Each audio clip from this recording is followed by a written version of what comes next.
Everybody doing? Hope everyone's having a great Sunday. Um, I created this live just like 30 minutes ago, so of course, I wouldn't be surprised some of y'all didn't get the notifications.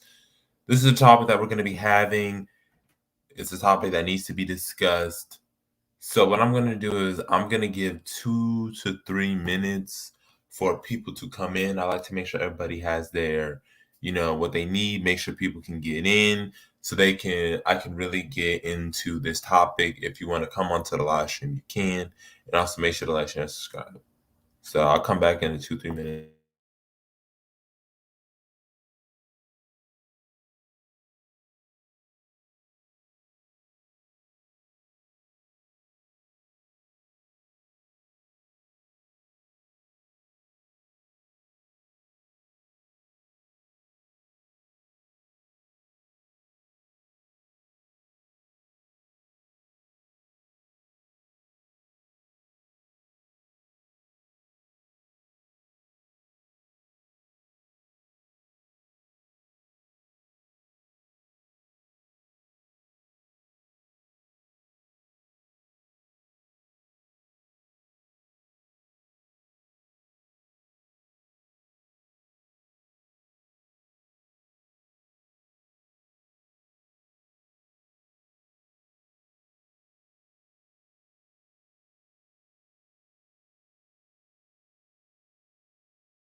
I'll give 30 more seconds, and once we hit the 3 minute mark, I'll delve into it.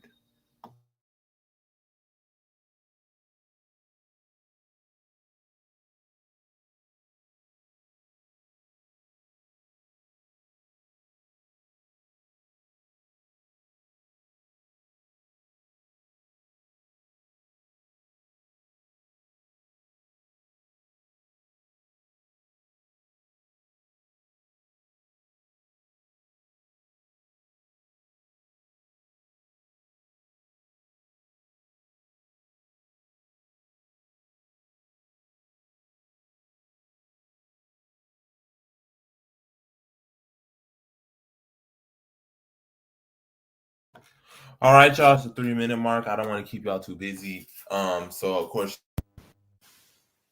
it's going to be sort of a brief live stream. I want to get to the point, make a couple of points, and then I'll let y'all go. We have one question as usual. Jabbar from Fly Guy 535. He says, "Hi Jabbar, what's your take on the mistreatment that Haitians are receiving at the hands of the U.S.? Is a double standard.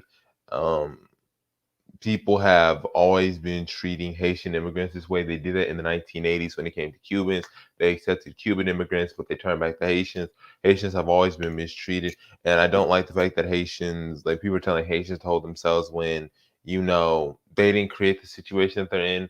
They didn't create the earthquake. They didn't create the government instability. They didn't create the other earthquake. So it's just, I think that Haitian immigrants should be allowed some sort of status. But if the United States is going to treat them that way, I think other African countries need to allow Haitian immigrants into their countries. Whether it's the Dominican Republic, whether it's Jamaica, whether it's Senegal, Nigeria, the Gambia, Ghana, South Africa.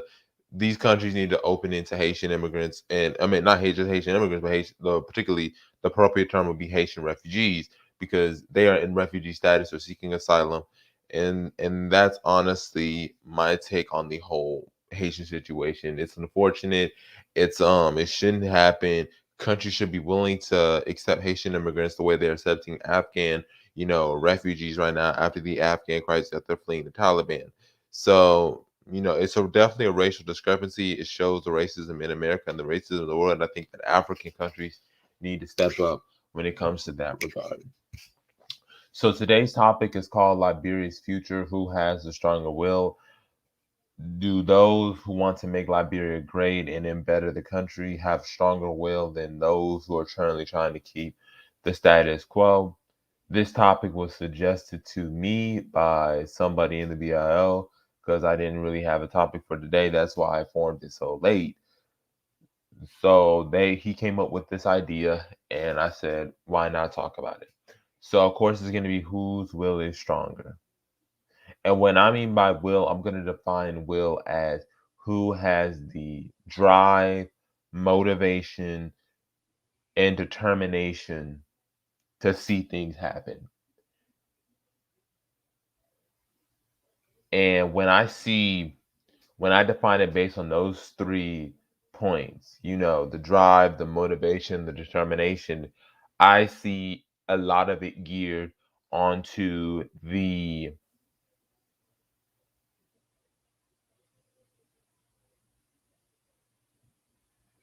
people who want to keep it on the status quo. And what I mean by people on the status quo, I mean these are the people who are determined to keep Liberia in the current state. They are they are comfortable getting paid. They're comfortable with the corruption. They're comfortable with the millions of people in poverty, people making less than $1.25 a day. They're comfortable with the country being underdeveloped. That's what I mean by whose current determination is stronger. And I say that because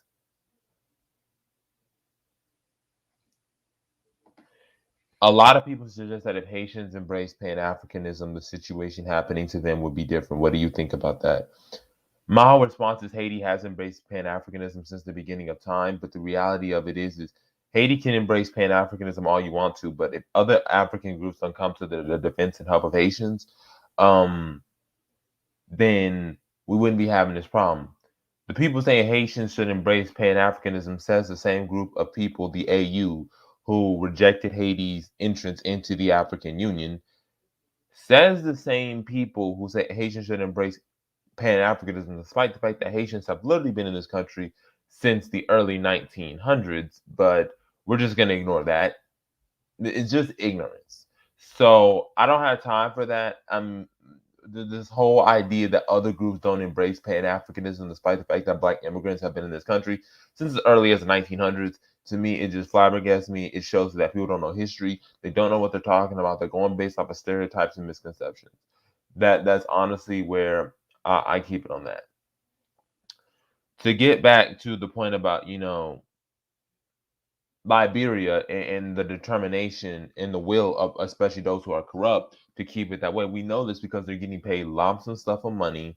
They revel in ignorance, and the country has not gotten better. It's been 16 years since the Civil War ended. The Second Liberian Civil War ended back in 2005. Yet Ellen Johnson Sirleaf became the first woman president in Africa.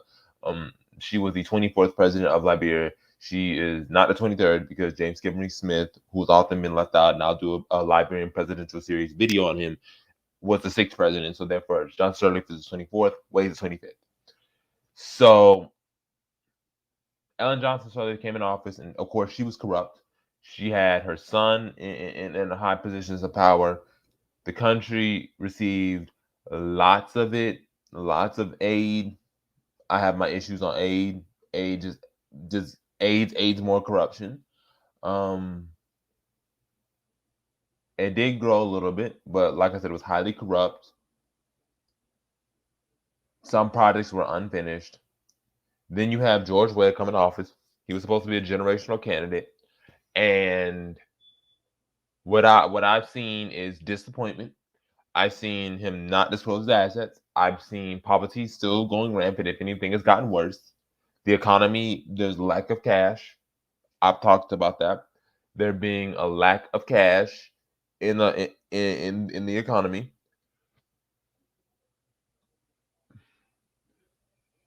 Civil servants are not being paid. You have a warlord on the budgetary committee in Prince Johnson. You have Samuel Toya, who I got gripes with. And then you got the chicanery going on with the collaborating political parties, as there have been speculations that the collaborating political parties is disintegrating. The collaborating political parties is really 4 Liberian parties. It's the Alternative National Congress, the Liberty Party, the All Liberia Party, and there's another political party that I'm not talking about. I'm forgetting, so excuse me. But it's four political parties. I named at least three of the political parties. You have the situation going on with Alexander Cummings and Benini Ure, who was talking about how they were trying to alter the Constitution. So all of this is going on, and it's not benefiting the Liberian people. It's politics, it's shenanigans, and it's showing that they're not serious on building the country. I just gotta show y'all this photo. It's talking about this photo. Y'all, I want y'all to see this photo. This is gonna have y'all on fire. So let me just show y'all this video. I mean this. I want y'all to see who is running. I want y'all to see who that person is. Look who's in that picture. It's a Liberian. Look who's in there, y'all. I'm just gonna let y'all see that before you can leave your comments. You can say whatever you want. I had to speak on this on Focus on Liberia. I might play that later on in the video, but I just want y'all to see who they're talking to and tell me if you don't see a problem with this. Yamasua, thank you so much. It's the Unity Party, the ANC, the All Liberia Party, and the Liberty Party. Thank you so much, because I was forgetting one political party, but it's also the Unity Party. Thank you so much. So you see right here in this photo, and I spoke on this on Focus on Liberia. You have a Liberian delegation speaking to Senator Lindsey Graham, one of the most anti-black congressmen in the country in America. And this is the person you have a discussion with. Think about this for a second, everybody. Peace, haul up. Look at this picture right here. You have Senator Lindsey Graham being met with by the Liberian delegation, who's blatantly anti-black, who said anti-black things about the Black Lives Matter movement and black people in general, the Charleston massacre. This man has a history of being racist to black people, and this is the guy that you meet up with. I would have taken a little bit of respect if it was Jim Clyburn. Although I got massive issues with Jim Clyburn. This is who you meet up with to try to bring Liberia on the map. You couldn't meet up with Karen Hunter. You couldn't meet up with, like I said, Jim Clyburn, all those massive issues with him. You couldn't meet up with other members of the Congressional Black Caucus.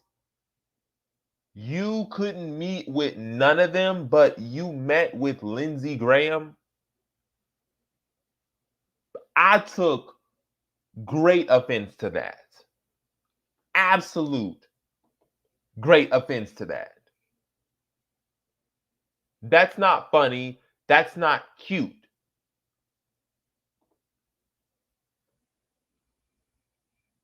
I expect better. I want better. And I demand better. They're having discussions with effing Lindsey Graham, shaking my damn head, and Clyburn is no better. Oh, I know Clyburn ain't no better. I'm just saying, at least optically, it would look better. You meeting with Lindsey Graham is just, oh my God. It's cringeworthy. And like I said, I called into on Focus on Liberia on this exact same discussion. And Muhammad Sharif made the same point. This was an embarrassment. For you to be, it was an embarrassment. Yamasuma said they also met with Ted. What? They met with Ted.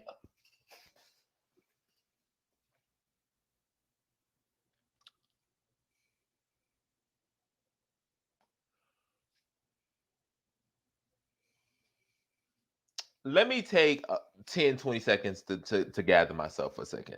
Let me take 10, 20 seconds for a second.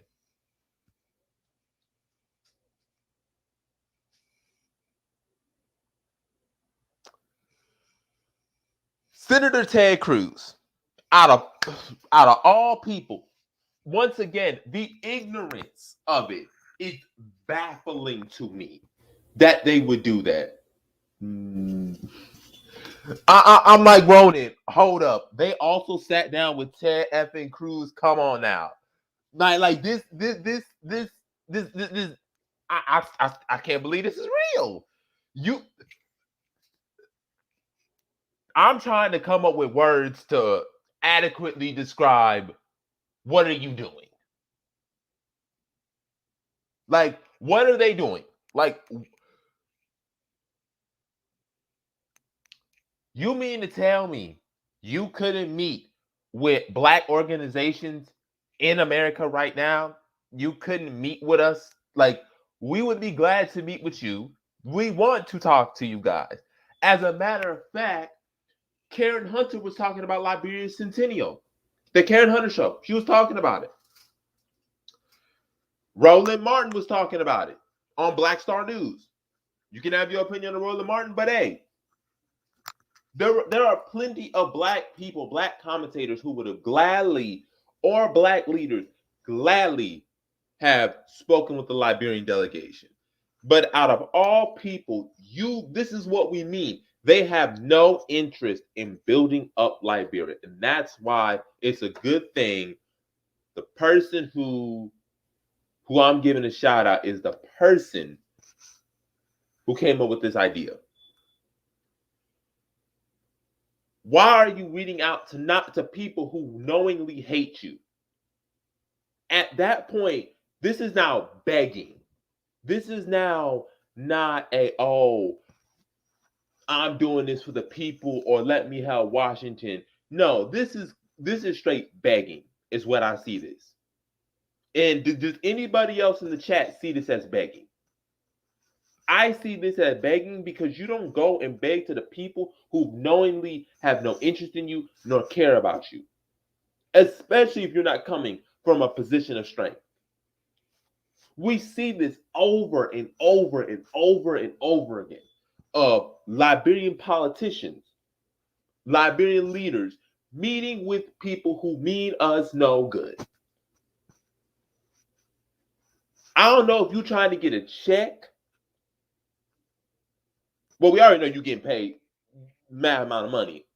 But how much money does it take for you to keep selling your soul out?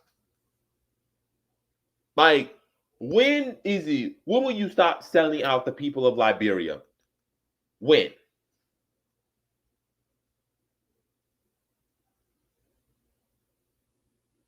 You have Liberians today who don't have electricity, who are struggling with COVID-19, no food, shortage of cash, like I've said before. There was a shortage of gasoline during his administration. You had an army medical facility that was open and there was mold everywhere. Focus on Liberia did a good job there. Please go follow them. And this is what we're getting.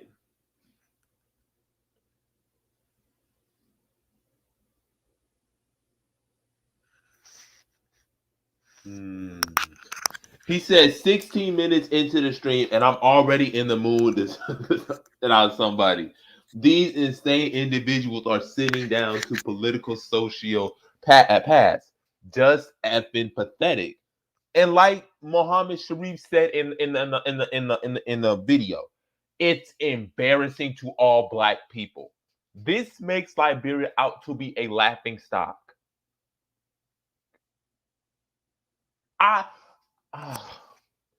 It's taking it hurts just seeing that. It hurts.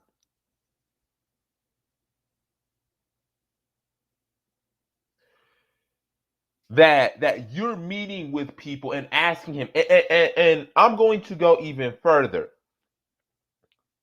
They sent him a letter and they said, Senator Graham, has committed to rallying his congressional colleagues of the Republican Party to sign a letter of support to Liberia's second bid of the coveted Compact program under the Millennium Challenge Corporation. The MCC Development Assistance is a U.S. government foreign aid program that provides beneficiary countries time-bound grants, which are targeted at ensuring economic growth, reducing poverty, and strengthening governmental organizations. The investments of the MCC do not only support a country's stability and prosperity, but also enhances American interests. Let me say that sentence again. The investments of the MCC do not only support a country's stability and prosperity, but also enhances American interests. According to a dispatch from the U.S., the respected senator from South Carolina, while meeting with a high-level Liberian government delegation, is currently visiting Washington, D.C., committed to working with his colleagues to get Liberia a second shot at benefiting from the MCC Strategic Assistance Program. I'll do a letter in support of Liberia's bid and have my Republican colleagues sign up on it in favor of your country. Y'all, I'm about.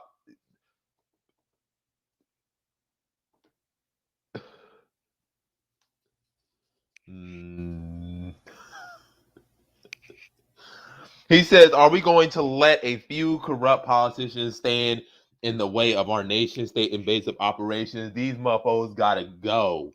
Period. Point blank. In the discussion." Ronan said, "A laughing stock and just looking weak, like a homeless beggar begging for coins." That, like I said, that's exactly how I see this. Just begging for handouts like you don't have the resources. You have the resources. You pretend like you don't have the people. You have over 500,000 Liberians in the diaspora. For perspective, Liberia has 5 million people. That means 10% of Liberians live outside the country. That doesn't even include African Americans. When you count African Americans, Liberia has a plethora of resources. You have Liberians in Minnesota. You have Liberians in North Carolina. You have Liberians in Rhode Island. You have Liberians in Washington, D.C. You have Liberians in Los Angeles. You have Liberians in Houston. You have all of these Liberian organizations here to reach out with that are responsible for the remittances, responsible for the GDP. And the fact that you do this to us, that to me is a slap in the face. You will meet with you will meet with Senator Graham to talk about this, but you won't even pass a dual citizenship bill for your own comrades stuck up here in America. You won't allow Liberians in the diaspora to become citizens in the country that they were born in, that they have a vested interest in, that they want to come in and be a part of. But you're going to do this foolishness and meet up with somebody who you know has no interest in his Republican colleagues. The same Republican Party that is viciously anti-black. Now, like I said, Democrats, a lot of Democrats are corporatists. We all know that. At least the Democrats put on a good show. I'll give at least they put on a good show in my opinion. Republicans, they done took off the sheets. They like, listen, I'm gonna say it in your face, and I don't care what you think about it. That just that took me out. Let's get back to the situation talking about the elections. Because I want to really talk about the elections.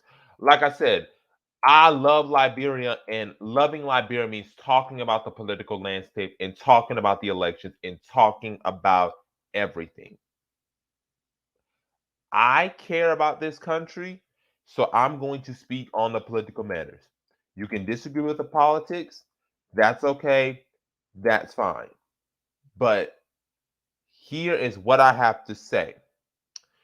This right here is disgusting. This is disgusting. When I mean this is disgusting, this is disgusting. This right here It's disgusting. Liberia, ruling coalition of the Democratic Change-led government, collaborating political parties, intensify negotiation in Washington, D.C. ahead of 2023 general and presidential election. And look at what it says here. It says Liberia's lobbying war. This is what we are doing. I want y'all to do y'all see this? Where it says the way-led administration. Do y'all see this? I just want to make sure. Hold on, look. I just want to make sure so we up all on the same path.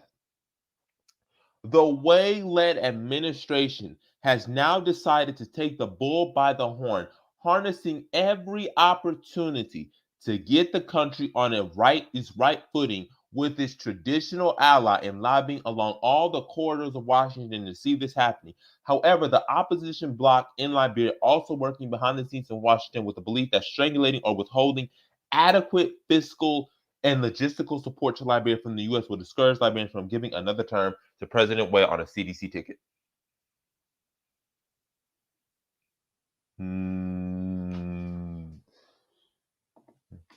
There is no way any native Liberian disagree with us unless they are freaking insane. He said they don't care about the nation. Instead, their focus is on what they can put in their pockets, and that is sad. It is sad. The fact that we're seeing this meeting. I mean,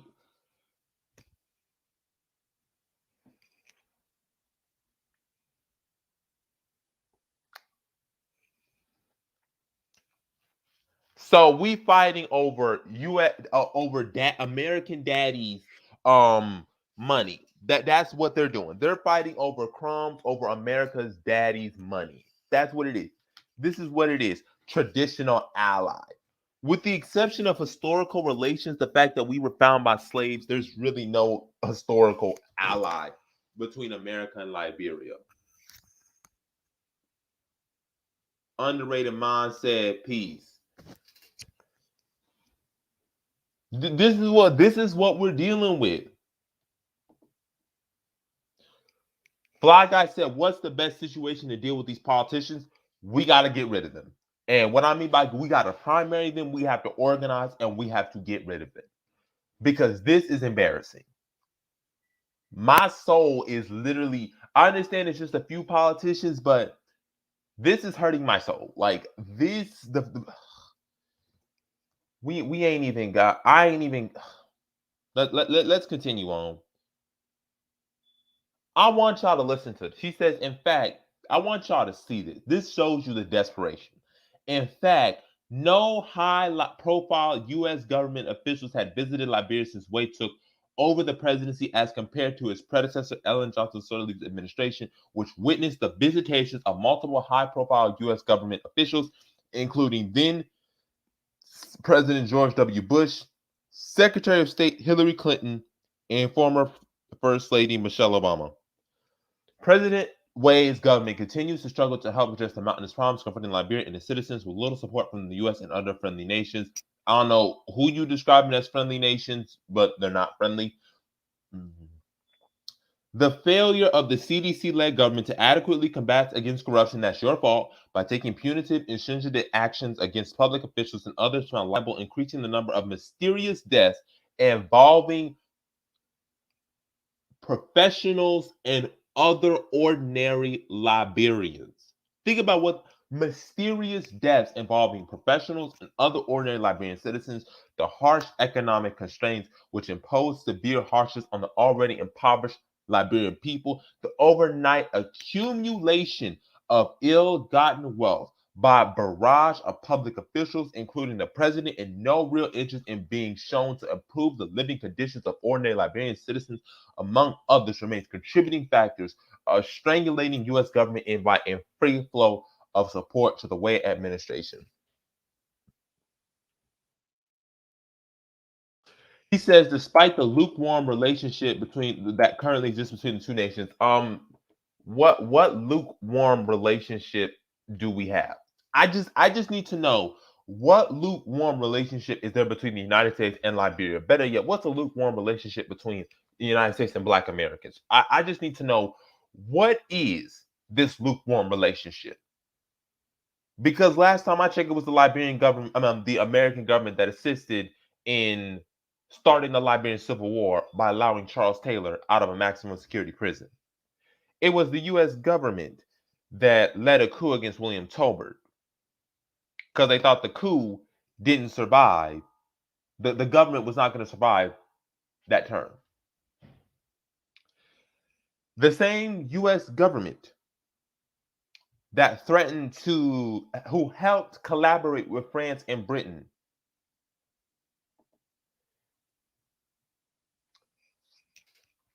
Yeah, like Hollip said, that's an offline discussion, and I said it in a very politically democratic manner.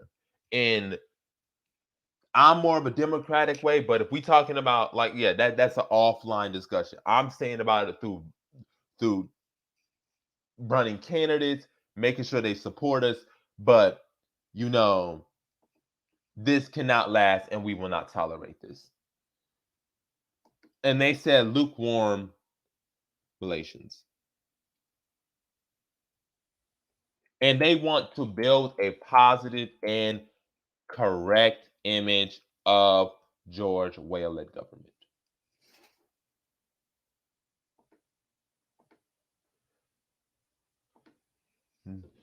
Holla up, like I said, holla up. If you want to say some stuff, you can get on, or if you can't, that is good. But just yeah, like there are plenty of ways to handle it. And the first thing to get the people on our side, and with BS like this, it should be easy. It should be because we actually care about the people, and that's why we got to have the stronger will. It comes down to will, and this is what this whole will. We have the will to handle this. We have the will. We will do it, and we will win over the Liberian people. Because at the end of the day, it's the Liberian people who are suffering. It is them who don't have clean water. It is them who do not have access to medical care. It is them who do not have the chance to become entrepreneurs. It is them who do not have access to roads, access to clean infrastructure that is a basic human right, sewage treatment, water treatment. It is ordinary Liberians that are taking the brunt of this.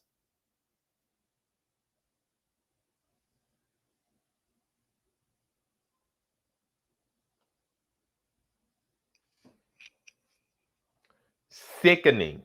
It's sick. You got 500,000 Liberians in the diaspora, hundreds of thousands of them in America, and you can't even do a simple task in reaching us out. I know you Yamasua said they have no interest. They have no interest. They don't care. And like Hall said, these politicians are way too comfortable. There's not enough pressure being put on them. There's not. This is absolutely. They should not be this comfortable. And to speak on to what Hollop is talking about being way too comfortable. This I was supposed to have done a video about this.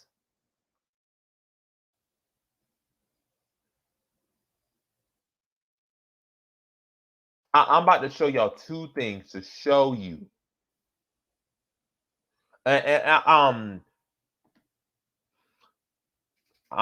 think it's Abib is I don't know how to pronounce that. I'm sorry.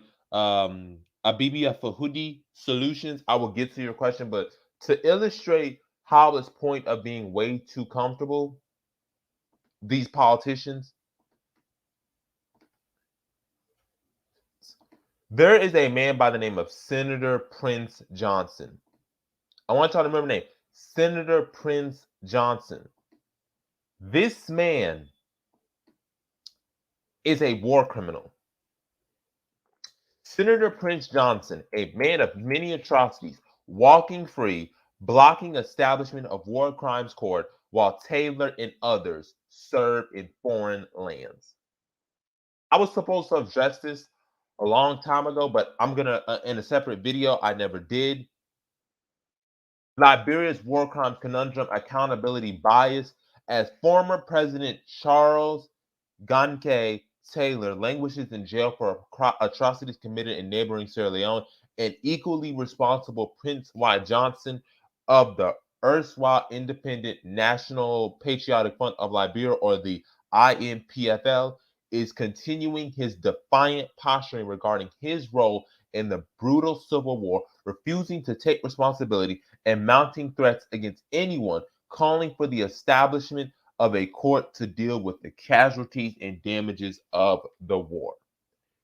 This man right here is a senator in Nimba County who was a known war criminal, murdered innocent Liberians, and this man is a senator and has been a senator for 9 years.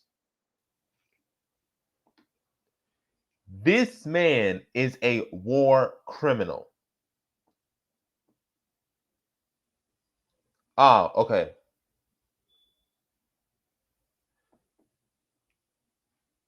Oh, okay.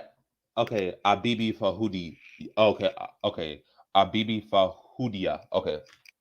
Fahudia. Okay. My bad. Yeah. I'm just going to go briefly over some of the things that he did. Here are some of the list of Mr. Johnson's victims, including musical icons Tecumseh Roberts, Gede Rooster, Jeter Rooster, and Roberto. Madam Angelita Walter Allison, wife of former defense minister Gray D. Allison, was slapped during an interrogation interview and later killed by Mr. Johnson. Sam Toady, a former managing director of National Housing Authority, also commissioner of customs, was also among the victims of Johnson and his INPFL. He was also responsible for the execution of J. Bodflin Davis Jr., who once worked for the Liberian National Police. And this man continues to make vile threats against people. And he's not the only one out there. There's another man who says he's reformed, who says he's reformed. Hold on. Who says he's reformed. General Butt Naked said he wants Prince Johnson to tell his stories in the war crime court. So the very first thing that we got to do is I'm just going to say briefly, we got to put our foot down on what we are going to do and where we stand, and we're going to be uncompromising about that. We will not compromise the fact that these Liberian politicians are corrupt and they should not be in power. We're not gonna compromise that these people who were responsible for the war, they should be held accountable. There's no way that Charles Taylor should be in prison, which he rightfully deserves to be in, and not the other one of you who were responsible for ruining millions of Liberian families, responsible for ending lives who we now know will never have a chance to fulfill their dreams, who had their lives cut short because y'all was so thirsty for power that y'all committed numerous atrocities. They need to be dealt with. They need to be punished. The fact that they are able to walk around Liberia freely, but we can't even go to Liberia, or diasporans are not welcome in Liberia, says everything about the values of the status quo. Also, it shows how determined Prince Johnson is of staying out of jail or preventing a war crimes court. Issuing vile threats like that, that has no place in politics. It has none in politics. So, like I said, really it's speaking to the Liberian people and going through with it and being determined. Like I said, with will, determined, drive, motivation. If we have those three factors, we are going to win over the people in no time. And we are going to bring justice. We're going to make sure security and stability is there.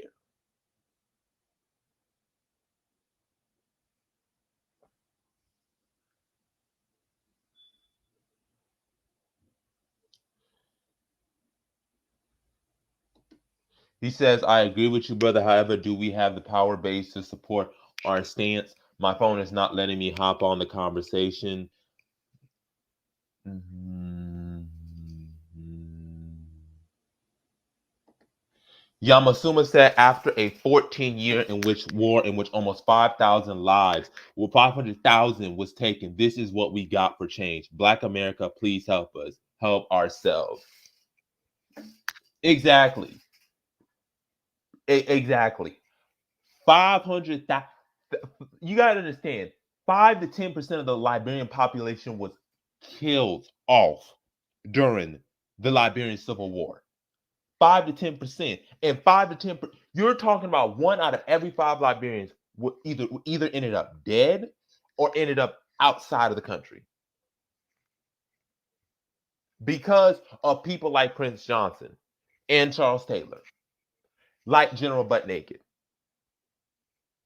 And they are allowed, especially the latter two, the first and the third, Charles Taylor, not Charles Taylor, Prince Johnson and John are allowed to just roam free. It's disgusting. It's disgusting. Period. Peace, Holla. How are you? Peace, fam. How you doing? And if you can't, where are you? Abibi Fahudi, Fahudie. My bad. I'm gonna get there. Abibi Fahudie. Yes. Um. When you're able to get it work, let me know, and I'll let you hop on. Mm.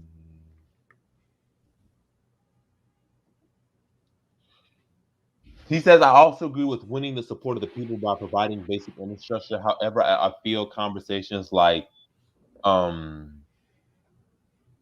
I feel conversations like this should be kept within our group until we have accomplished winning the support. I do agree. You're absolutely right. Some stuff do need to be kept private, but I will say this: the people need to know what you're standing for. That is the key thing. You don't have to give out every detail or things like you would consider like top notch, but people need to know where you stand on this position. If they would Yeah, ask, yo, the BIL, what's your stance on the War and Economic Crimes Court? We say unabashedly, we support it. Period. yeah. Strategies and tactics can be in That's private. I agree. Not you don't need to be like braggadocious or boastful, but they need to know where we stand on certain issues and that we will not compromise on certain issues. Hollup, are you there? Yeah, can you hear me? Oh, my bad. I'm so sorry. I'm so sorry, Hollup. I had you on mute. I'm so sorry. Oh, it's all right. No, what I was saying is strategies and tactics, I agree, should be private, but not your principles. Our principles are not private. We should not be hiding how we feel about this shit. And all I got to say is this: I see black folks having conversations about how we going to take the 50 million black people that's here in this country, and we're trying to maneuver around people's consciousness, and we're trying to figure out how we're going to educate them and how we're going to do this to da da da da da. How many politicians are in Liberia? Only about 100 people govern the country. It's only 100 people. We going to let 100 Negroes stop us from doing what we have to do when we're dealing with 50 million here in this country? And you telling me that 100 Negroes is a bridge too far? Them niggas gotta go. And like I said, if there's some native Liberians who's listening to this broadcast and you disagree with us, please get on the line so we can have a discussion, because I really want to talk to you. I want to know how you can possibly disagree with our stance on this. These people gotta go. Yeah. They're putting photo ops over running water and electricity, roads and highways, and opting for photo ops with American politicians, and not even politicians who are friendly with the African American community.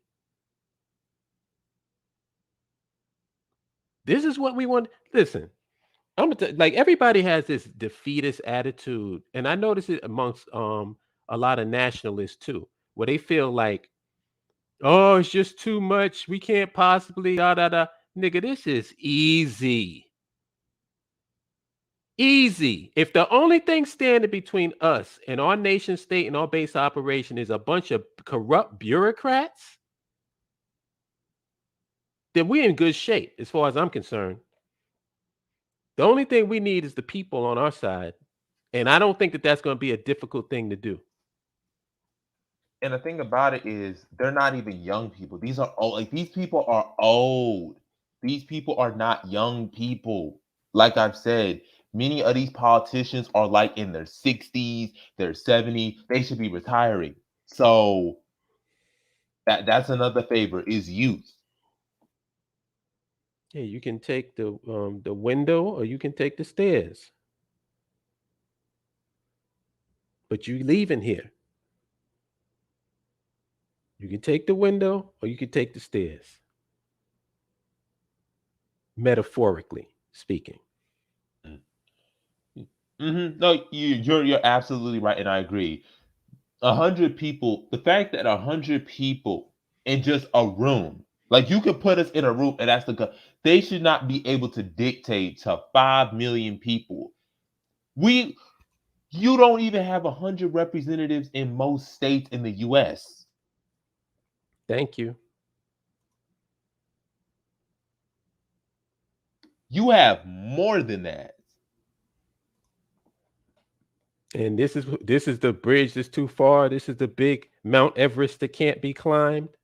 Come on, man. Y'all stronger than that.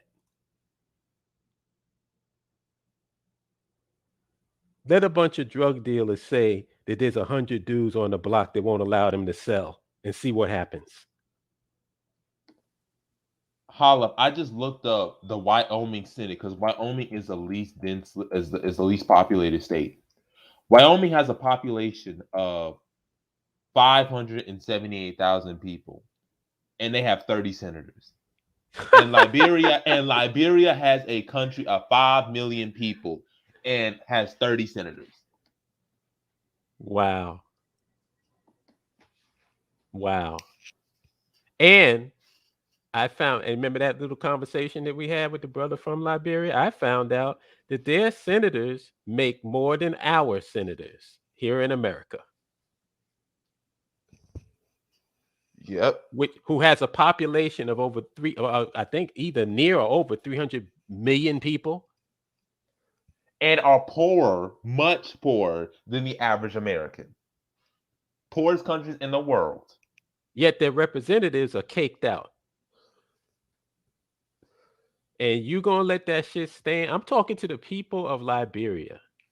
If you can hear my voice, you are gonna let these people keep you in the dark ages so that they can line their pockets up and floss in front they're gonna floss. Are they bold enough to floss in the country, or do they leave the country at least? No, they floss. No, they floss in the country. No, They they floss. flossing in the country. Yep. With They're money that building should go business. toward you guys, and they flossing. And we actually having a conversation about this?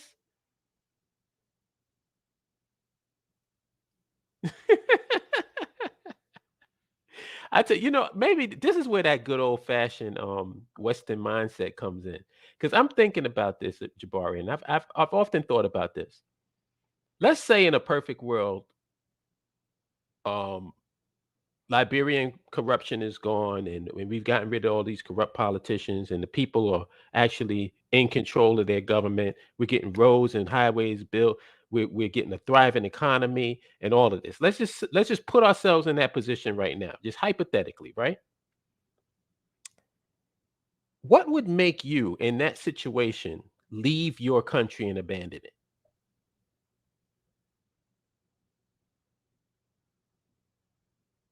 I really want to know. Because some guy wants to be a leader, or he wants to be a dictator, or you got a couple of people that want to take over. That's what are going to make you run out of your country.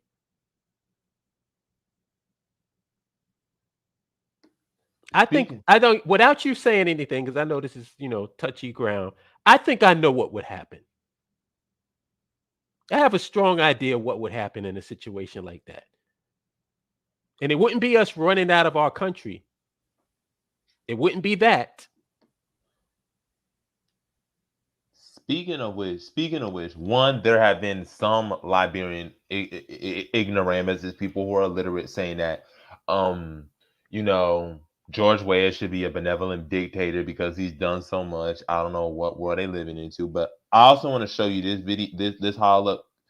This right here is, once again. This was back in 2018. This was back in 2018, y'all. It says right here, it says President Weah's newly constructed multi-million-dollar complex in the Baptist Seminary community off the Robertsfield Highway has begun raising more eyebrows, with many Liberians still wondering how it was funded.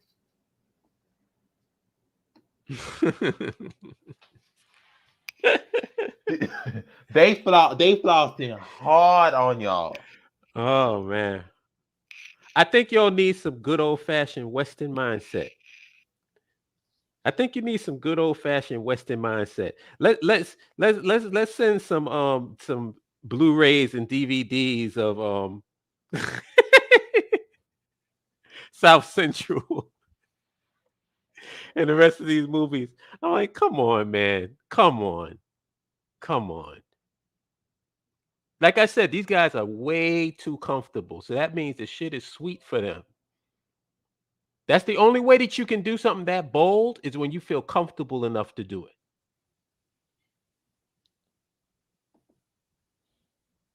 I just want to even You with know what's Yamasuma's point when he said 15,000 each senators, that's still, even if we use that number, that's more than most state senators make in the US. Like, state senators don't even be making that much money. And you talk about one of the poorest countries in the world. mm-hmm. Not one. We're not talking about a rich country that can afford. We talking about one of the poorest countries in the world making less than $1.25 a day. Is that 15,000 USD? Yeah, I think it's US dollars. Yeah, 15,000 US dollars. Where'd he get that from? Can you post a source for that? Yeah, if you can post a source for us, that would be appreciated. Yeah. He says, we have a sizable Liberian community in the Midwest. Many are unaware of what's going on Liberian history and only look towards home symbolically.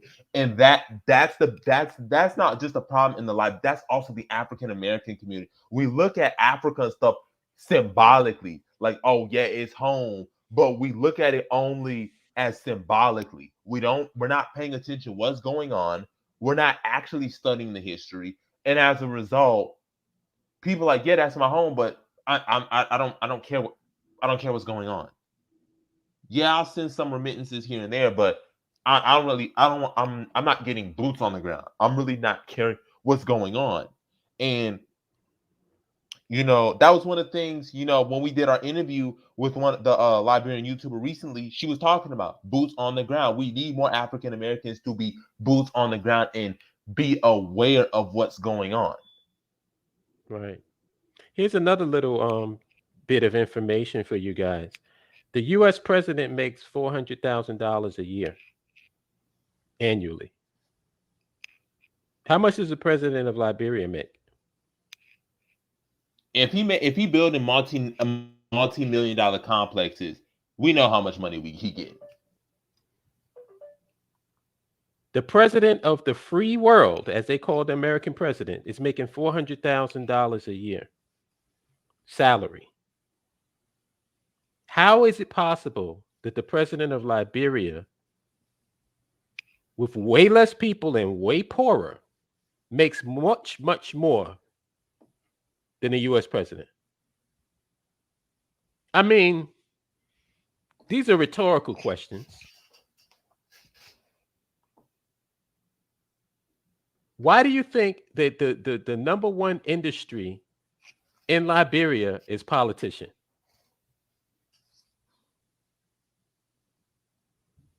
Why do you think the number one industry, the number one career path is to be a politician? Why? Mm-hmm. Nobody wants to be a businessman. Nobody wants to be an engineer, a doctor, a lawyer. Everybody says they want to be the Ministry of Youth, the Ministry of Transportation, the Ministry of this, the Ministry of that. Everybody wants to be in politics. Nobody wants to realize I can make money not being in politics. That just shows you how screwed up the whole system is. But Rudy is funny. You see his. He says, Hala and Jabari, here's my question. How does a Liberian feel overall about the present government, and how do they feel about the BL contingents playing a role in coercing change? No, look at the one above that.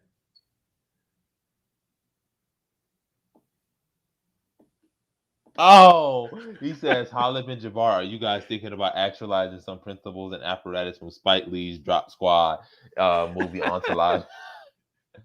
I'll let you answer that one. You know, that's one of the private conversations. Let's just put it that way. But I think the key in all seriousness, the key is for us as African Americans and African diasporans to connect with the people of Liberia, because I really don't feel that that's going to be a tough connection to make. These guys are literally like, this stuff is bad for us and we are really pissed off about it. But if you really think about it, it's like perfect marketing and perfect recruiting for us. Because how can the government defend this? How can you defend this to the people when the people are looking at their situation, looking at their quality of life, looking at the quality of their country? Are we going to get a strong pushback with what we're saying?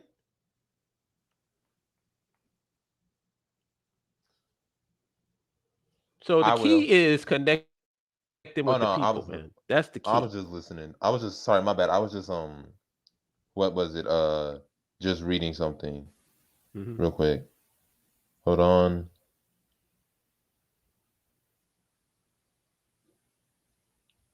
Oh yeah. Don't worry about the typos, man. What? Don't worry about that. What? Uh-oh, somebody sent you something? Yes, he just you're joking. You're joking. Can you screen share it? He sent it through me by a text on my thing, so I would have to but I'll post it in our thing and you'll see. But basically he gave me the title. It's actually, you can actually get it on Front Page Africa.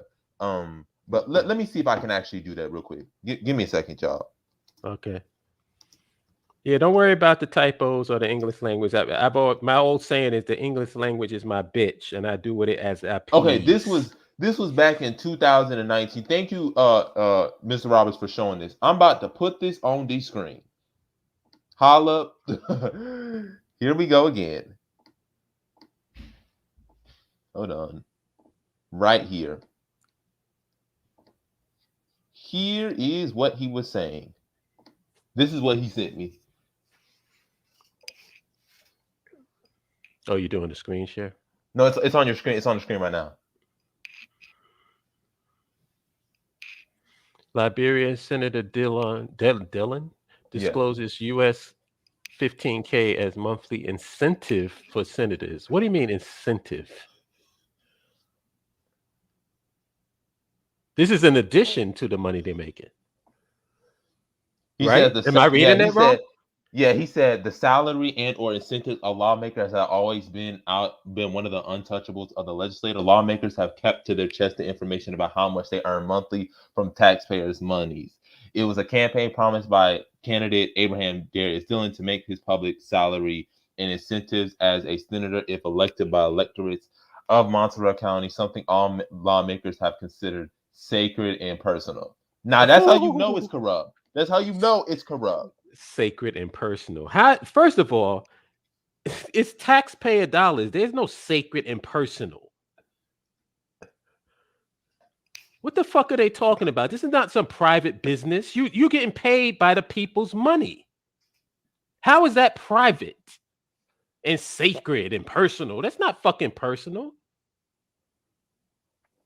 Let's continue on. He says, Senator Dillon disclosed that the accumulation of his gross benefits as a senator um is 15,325. That's US dollars, with a basic salary of Liberian a base salary of 29,000 Liberian dollars. I'm gonna have to convert that real quick. Let me convert that real quick. Then So he's saying that's his salary. yes. He's not saying that's what the rest of them salary is, because they haven't disclosed it. Mm-hmm. That just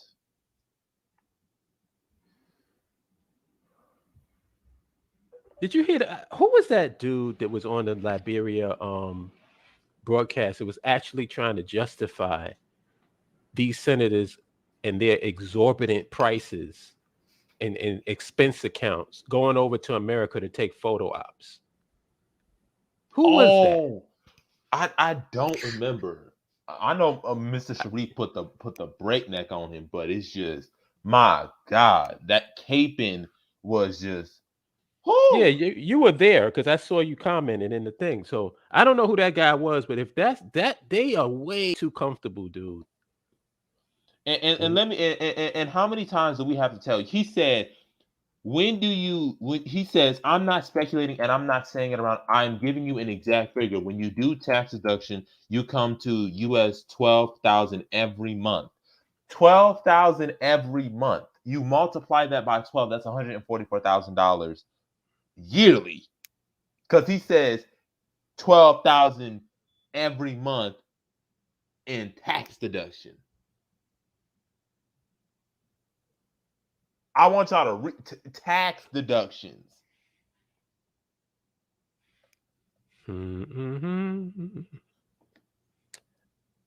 people of Liberia, I'm speaking to the people of Liberia. If you're listening to this BAIO live stream, are you going to let some corrupt politicians stand in the way? Because I'm telling you, if in case nobody knows, running water and electricity is not difficult. It's cheap. None of this stuff is expensive. It's Right. cheap. It's not difficult to do. It's not difficult to have an irrigation system or waste management system. That's not difficult.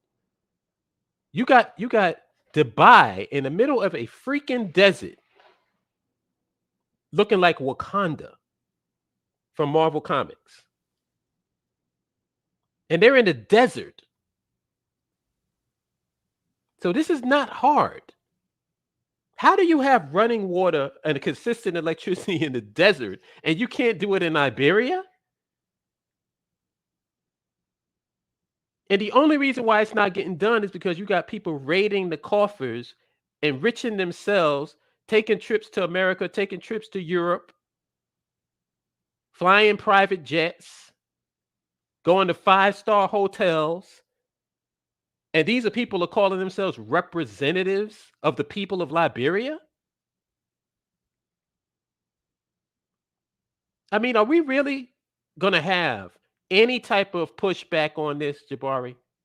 No, I don't think so. Because we speak to the every average day people. Why is it that you have this and I don't? Your representative has all of this shit, and he's represented. Do I have to go to the dictionary and get the definition of representative? You're representing me. How is it possible that you're living the life of Riley and I'm living in a fucking hovel?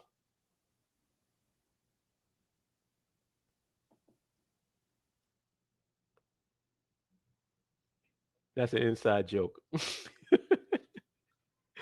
Anybody ever seen that movie? What's that movie with Eddie Murphy and Richard Pryor? Harlem Night, I think. And that was the Danny Aiello character. He says, "Oh yeah, you guys are walking around with all your fancy suits, and I'm living in a fucking hovel." And like people and my thing is, one of the things that Liberian, I would say this to Liberian people and share this widely, is We don't want y'all living vicariously. We don't want y'all living vicariously. We want you to actually live it. We don't Right. want y'all living through the politicians. We want y'all to actually have homes with running water, building skyscrapers. Because, like I said, in America, it only takes 60 million to build a five-star, a top-notch hospital. Unless you really trying to go all in, if you're trying to build a hospital with basic services, or you're even trying to build a specialized hospital, it's not expensive. It's how you fund it, Right. and are you dedicating your resources towards it? And one of the things that has to be done is to take this sacred personal bullshit and put it out on the table and know exactly how much money these bureaucrats are robbing from the coffers. There is nothing sacred when it comes to taxpayer money. And the fact that they are allowed to do that stuff is unacceptable.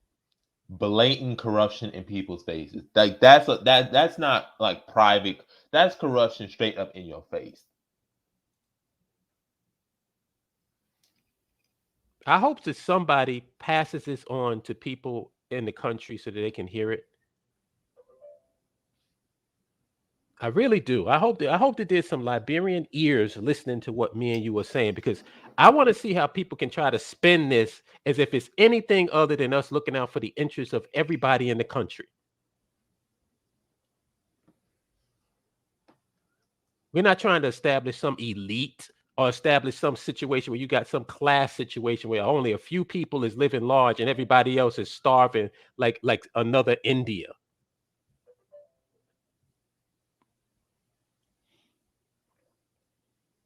You can't even compare it to India because at least India got some development. Yeah, exactly. Exactly. You can't even compare it to them. And that's sad because India is an embarrassment to me. If that's the bar that you can't even reach, then that shows you I how mean, bad things no, are. no, no, to understand how bad it is, Liberia has a GDP per capita of $621. India has a GDP per capita of $2,000. And if we adjust it to purchasing like parity, the average Indian makes 6,000, 7,000. If we compare it to the average Liberian, it's about $1,200. So you have a country like India with 1.2 billion people, and they still have more development. They're making more money than we are. What does that say about us? And this is no shot on India. If anything, this just shows you other countries care about development and making their countries top notch. These people are Because these oh God, man. These politicians are nickel and dime. They nickel and dime in the country at the expense of the country. And they so stupid that they don't realize that by developing the country, you actually would put more resources in your pocket. If we just looking at it from exactly. a strictly from that level. Hmm. And let's add to the point because I don't want to get on thing. I just want to make it quickly brief. The same country, India, is the one that's manufacturing your vaccines, which is sad. Like I said, they are literally the average African country, yet they can manufacture their own vaccines. Hmm. We can't even manufacture our own vaccines in Africa, but they can. Yep. Embarrassment. Yep. Also, one of the things that needs to be said is if this needs to be a rule for all Africans in all countries. If a politician comes up to you and gives you money for rice or gives you rice, that should be a political coffin. They sh- they should never feel comfortable to do that to you. We saw this in Ghana where the politician gave them rice and said, "Here's your rice," and the Ghanaians threw the rice back and said, "We don't want rice, we want jobs." Don't let and same thing in Liberia. Don't let these politicians give you food when it's election season. Don't do it. Don't let them do that.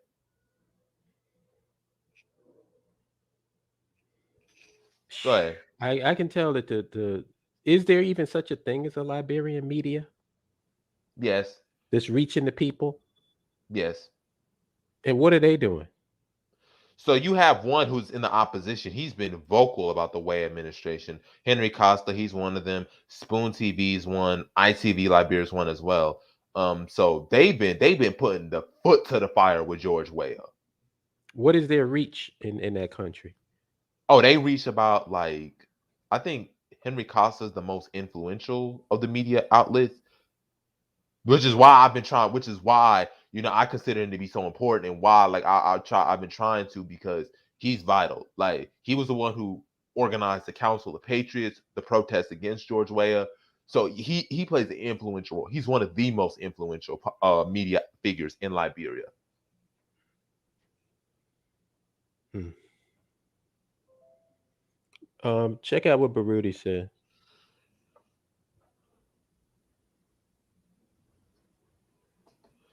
He says, "What would be the power of the BIO coordinating with various Liberia diaspora groups in the United States in regard to a unified stance and linkage towards the country's issues and the inclusion of African American?" That's what we're doing. Like that's literally what we do right now. Right. Um, that's why we've reached out to so many because it's not gonna happen unless we reached out together. It was a Liberian in this chat that reached out to us, like that reached out to me. We were talking about it. That he reached out to me, and ever since then, we've been trying to work, trying to coordinate things. Try to get things done. But you know, we have to. Like that's the only way and that's the power that we have is that we connect everybody. We're a social networking group, so we connect everybody. We're not a Liberian in Minnesota, a Liberian in Rhode Island, a Liberian in North Carolina, but that's our ability because we know about Liberia. I know about the history of Liberia. I'm well adept into the history, and Jabari, so yeah, could you send me that link of that screenshot article that you put up? yes. Like, just put it in the Signal group because there was one sentence in there that's just really getting under my skin. Do you want me to get back to it or post it on the thing on the live right now? I could do that if you want to emphasize it. Yeah, yeah, if you can. No problem. Okay. All right.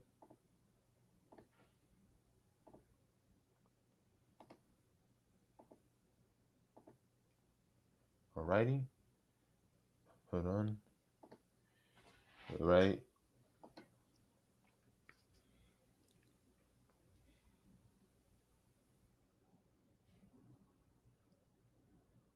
Oh, you talking about with the one which is like the healthcare sector? No, the part where they said about the sacred and personal. Where is that sentence? Oh, okay. Right here. Where is it at? Oh, sorry. This is not the beginning, right? Yeah, this is the There beginning. it Yep. is. There it is. Okay. Right above that StreamYard thing. Okay. It was a campaign promise.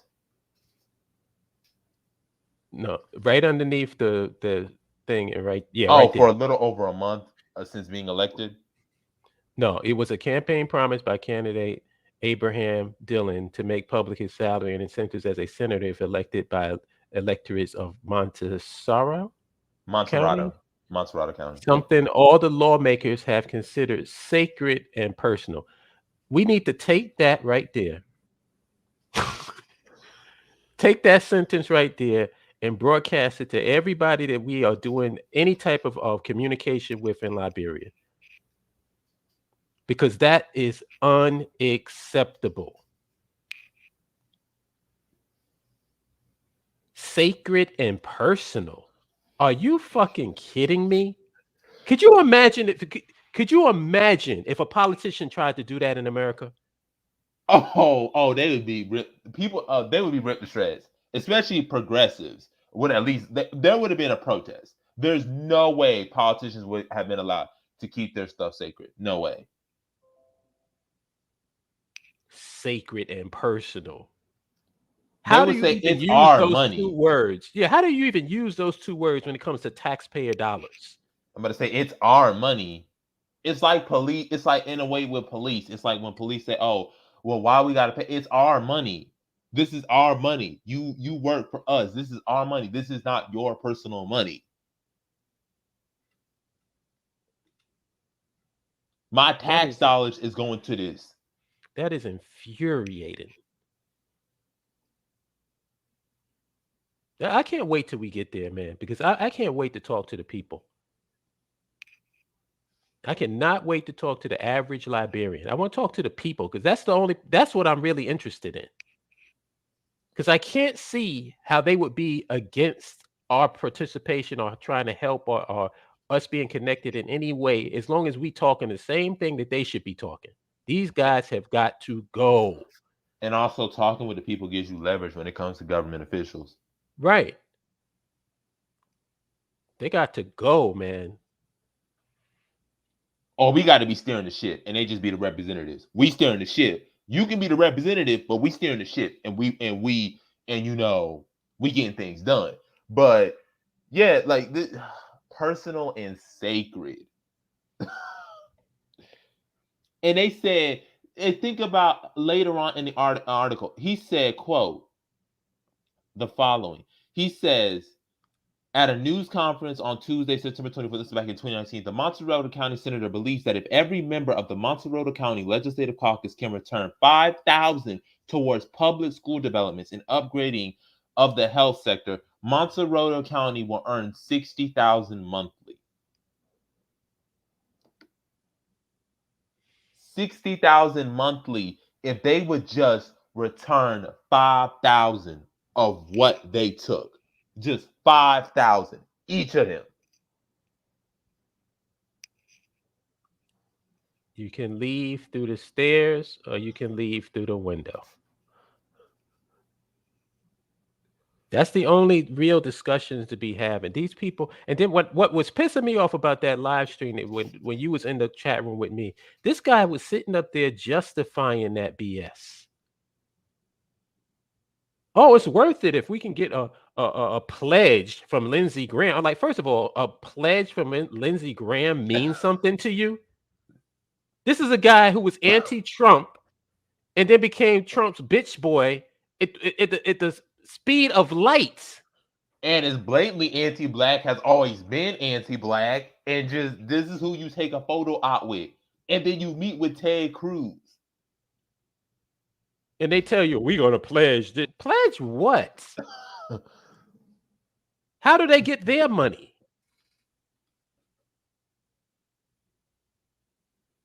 You got to be kidding me, man. And this anger is out of love. That's the thing. We're not doing this because we're just bitter. We care. This is why we said will, because we care about the people. We care. I'm seeing other nations doing things that we should be doing. We should be competing on the world stage. Liberia should be competing on the world stage and outdoing a lot of these countries. And the only reason why it's not happening is because of corruption.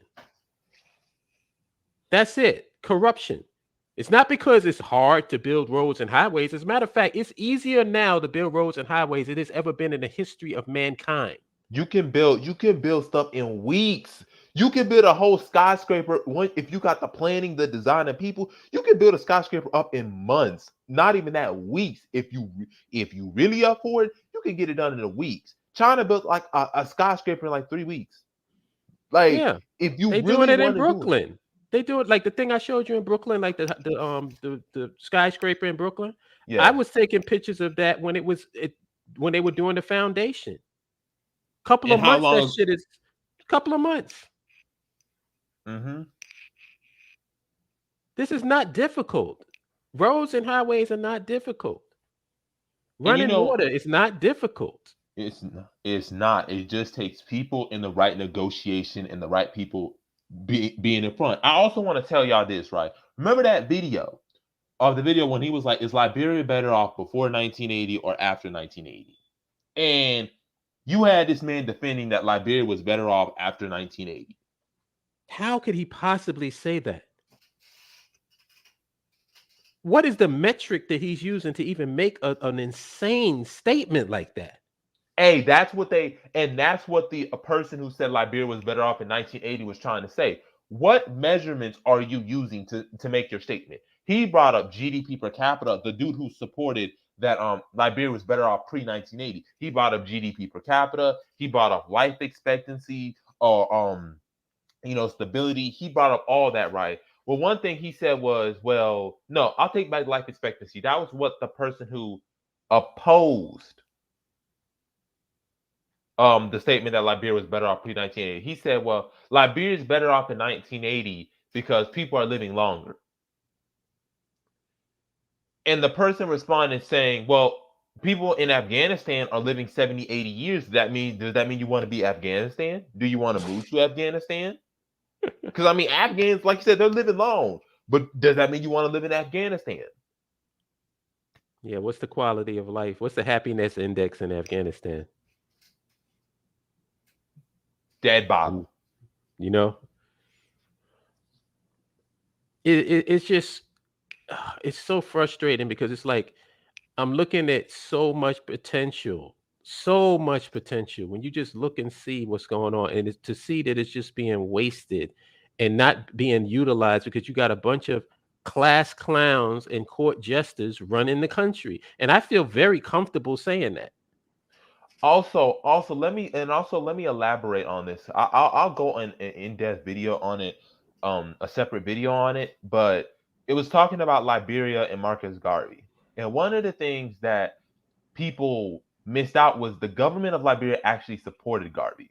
It was numerous people in the Liberian government were part of the UNIA. It was because of Britain, France, and the US who basically said, if you do let the UNI in, we're going to invade you. So that base and the fact that it wasn't really secret, but this whole idea that historically Liberian didn't support African Americans or the Liberian, that's a lie. The Liberian government has always. Now it's just, I don't know what you call today's Liberian government, but back then it was. Now, like I said, there are criticisms. Every country has its criticism. But to make the claim, especially what he did, Liberia was better after 1980, when you literally had two civil wars that killed 500, 250,000 or 500,000 people and left another 500,000 people in exile. That's not better. That's worse. You can say inequality. Yes, we recognize that. But hold up, I want you to understand this. Liberia in the late 1970s had the same per capita income as Egypt. Greater than the Philippines, greater than most African countries, better than Botswana. It was up there in terms of per capita income. Mm-hmm. Now we're at the bottom. We're like 175th in terms of per capita income. Bottom. We're like the bottom 10 in per capita income because of the Civil War. And you saying it's better than 1980 when it destroyed all the infrastructure, it led to capital flight, loss of numerous lives. I'm just tired of this caping. Like, we're done with this caping. Also, and I'll let you get back on it, Holla. It was the Civil War why Liberia got a bad rapping name. Prior to 1980, Liberia never had that reputation of being a disastrous country, a failure African Americans. It wasn't until 1980s, the 80s, during the Civil War, that Liberia began to get a bad rap. And as bad as it is, it ain't that bad. As bad as it is, it's still not to the point where it cannot be fixed. Oh no, it can be. It could be fixed. It's not like this is some insurmountable Mount Everest type thing. It could be fixed. You just got to get rid of the problem. What is the reason why it's not being fixed? What is the reason why it's not being developed? What is the reason why the economy is in the toilet? What's the reason why you don't have running water and electricity 24 hours a day? What's the reason? There's a reason for it. And I know that a lot of self-hating Negroes and white people want to make it seem as if black folks are just, well, it's just black folks are too incompetent. Black folks can't have their own country. Black folks can't do this. Black folks can't do that. There's a lot of Negroes that love repeating Oh, those talking points. holla. Speaking of that talking point, right? If I don't think you watched the CBS Mornings video about the Black Americans moving to Ghana, but there were Black Americans who were calling out, CBS for when they were showing the Black Americans moving to Ghana, they showed the bad part. They were quick to call that out, which I was glad. Another thing they said was when you view back to Africa not as an insult, but as something you're looking forward to, was what they were saying in the comment section, the Black Americans. And they were saying, I'm ready to get up out of here, renounce my U.S. citizenship and all that, which was good in of itself, that part as well. But here was something else that was interesting that I think should be noted. One person in the comment section said, "Why are y'all so bitter?" Not the Black Americans, but the racists, because the racists were in there. And he was like, "Why are you racists so bitter?" He says, "You guys say, well, if they don't like it, leave. Then they leave and they say, well, they'll be back because they'll see how struggling it is in Africa." And he was like, if they leaving, why would they want to come back? And why would you want them to come back? Since you claim that you want them to go back to where you came from. Then when you're going to go back to where you came from, then you got a problem with that. It's like I said, I've seen this before, and a lot of guys have seen this when it comes to just in their community. Like some guys will take a girl who's really, really pretty. She could be a 10 or 9 or whatever, and make her feel like she's a 2 and a 3. It's a power control thing. Because if she ever knows the real magnitude of who she is, she won't be dealing with you. So you got to put her down, make her feel like she ain't shit, and that it's an honor for you to even talk to her. And if you can get her and convince her to feel that way, then you got her under control. This is nothing new. It's just on a grander scale. But the techniques are all the same, man. It's all the same. And to show you that we're increasingly heading in the right direction, there was a tweet. It was dealing with the Roland Martin show, and Roland was talking about the Liberia bicentennials. Like I said, so was Karen Hunter.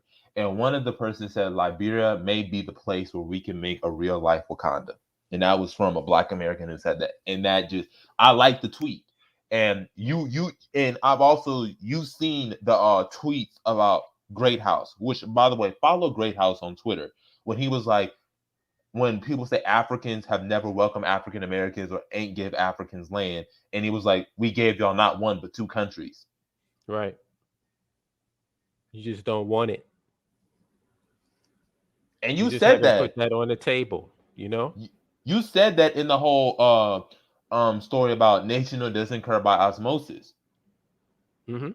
We have to collectively want it. Yeah, it does. It's not, oops, we got a nation. No, it's got to be intentional. And it's got to be a talking point. But like we were saying in the BAIO book club when we was reading the first chapter, Amos Wilson went over the different levels of power. We're not even discussing power in America. The FBA and ADOS people are discussing set-asides. Oh, and speaking of that real quick, I want to get to that, right? Because this whole, when people tell you this whole Black diaspora wars is happening, no, tell them, no, this is a recent phenomenon. This is not something that's happening now. This didn't happen in the 1920s, which I'll tell y'all later on, but I'm gonna address that later in depth. But they did a good report, a good dissertation talking about one of the biggest reasons why the UNIA was sabotaged, right, was because African American integrationists used the fact that Marcus Garvey was a Caribbean to discredit his appeal. There were African American integrationists, the NAACP would say, he's a Caribbean, he's not us. See, follow our path. Even though Garvey had, and they were upset with Garvey because he had grassroots support for his Back to Africa movement, and they didn't. So what did they pull? They pulled that y'all Caribbean, we're Black Americans, and it ended up destroying the Garvey movement because now you now have a situation where African Americans who want to be part of the UNIA are being seen as, well, see, they're made by Caribbeans, and Caribbeans don't like y'all. See, y'all need to come with us. And so there would be African Americans detracting from Garvey because militant integrationists would use the fact that they were Caribbean. And one of the things that also needs to be settled on that too is there were 40,000 Caribbean immigrants that came to America between 1900 and 1920.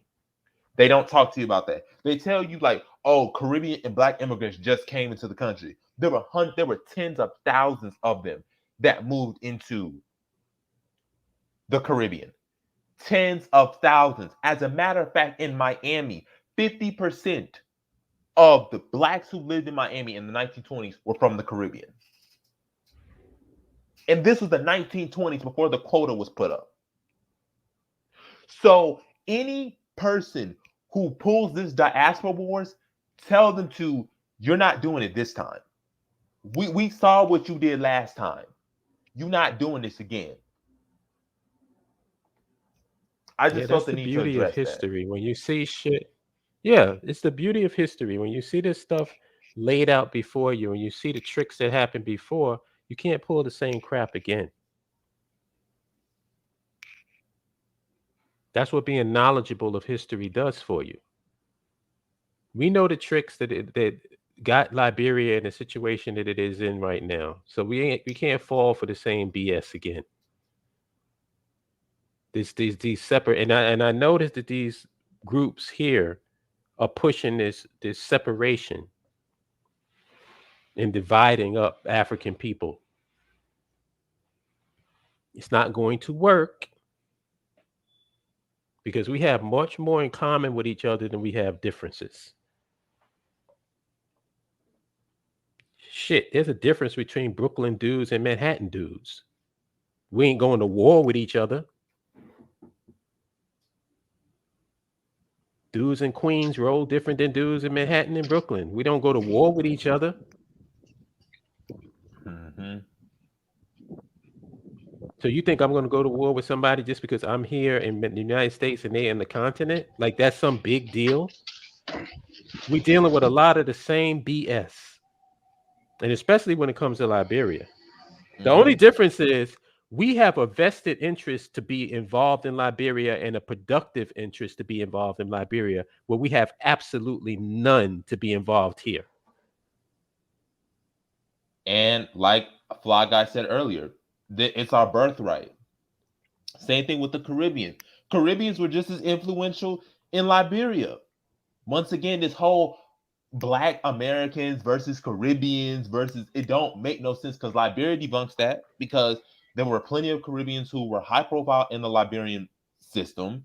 There were plenty of Caribbeans advocating to go into Liberia. So like this whole idea of Black Americans versus Caribbeans, and I'm gonna say, how about people that live in New York? If you live in New York and you live in Brooklyn, are all the ADOs people outside of New York? Because there's no way in hell you can live in New York and make that statement. Mm-hmm. We've been living amongst each other for years, centuries, since the 1900s. Harlem had been that way since the 1900s. And they made it seem like it's some war going on between Caribbeans and African Americans. Get the fuck out of here, man. That only a person is ignorant can make that statement. As a matter of fact, I have a Caribbean and African Association on my campus, and they said anybody can join. Anybody can join the Caribbean Association. It's not just for Caribbeans. So, what is this whole Caribbeans Black? Like I don't. Like we said, it's not happening this time around. It's not happening. And and that's one of the things they use about Liberia too to justify why the country's in the exact same situation. We'll see if African Americans come or diaspora Liberians come, they're gonna divide the country. They're gonna separate the country. They use the same talking points. If I may, gentlemen, Yeah, good go ahead. afternoon or good morning, wherever you at. That's Good kind morning. of Yo, before what's you happening. go, I just want to ask you, Barry, one thing. You said that I should follow somebody on Twitter. What was his name? Great house. I put his link in the group chat, but yeah, because he was going in and he be debunking all of this. GREA? I mean GREY? Gray House?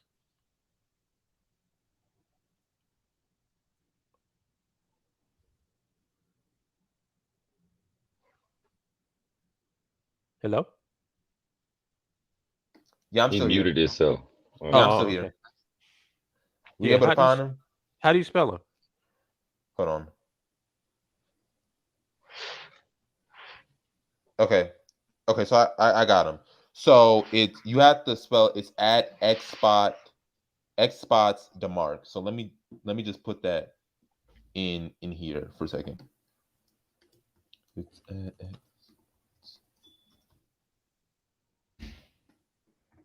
that's his name.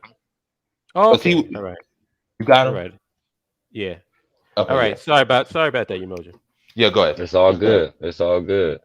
What I what I wanted to mention, if y'all hadn't already, in a more direct way, is the fact that, and y'all was starting to touch on it, we can't underestimate the the ability of the government to try to get people to go against the BIO strictly because we're coming in as Americans, right?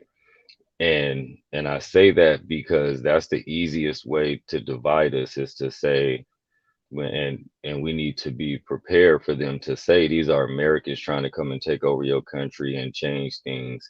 And I think that what they will be doing unwittingly is opening up to the floodgates for us to then come and say, no, actually, this government is running like an American government, because we could talk about how corrupt the American government is and just talk about that, and then double down and mention the stuff like, but guess what? Y'all getting paid more than American senators. Y'all getting paid more than the American president. However, you're building nothing. So kind of like use that against them, use the tech, because they're going to use that tactic. We can be- believe that, and then Hmm. just bring it back on them. Like, no, you guys are actually like more American than we are. We're actually the progressive part of America who said that politicians should not be getting paid more than the people, and politicians shouldn't be getting paid, and there's no infrastructure being built. So I think just being prepared for that and have the same, and use that against them, I think that'll be so effective, so very effective. And like you keep saying, how up the people will get on board with it, because you mix that with the history of like Liberia, with just the goals and the purpose of BIO, and then bring it up to date with how, like, no, y'all government is fucking y'all, and we're trying to say no to that and bring stuff to the people. I think it'd be just a super win on that. And and that was all that I wanted to touch on, was that whole America versus Africa, because that's definitely going to be used. That's going to be their number one defense, actually, And because if that's all that's that the they can try to tactic, say. and if that's the tactic they're gonna use, they've already lost. Exactly, exactly. But that is because that's all that they can say. They can't defend. They cannot defend their behavior. All they can do is try to get the people to go against us. And the only thing that they can say is that these Americans are coming trying to take over your country and change your country. Hmm. That's it. And That's the only if that's the defense. big roadblock that they think is going to stop us from connecting with our people in Liberia, then they've already lost. Hmm. They've already lost. Like I said, this is not the reason why I get so frustrated is not because, like, I noticed that a lot of us get frustrated because we think that this is insurmountable. Like, I know a lot of people in the cultural conscious community and Black nationalists, they get frustrated. They feel, oh, it's never going to work. Our people ain't never, nah, da, da, da, da, you know, the continuous normal narrative of bullshit. My problem has never been that.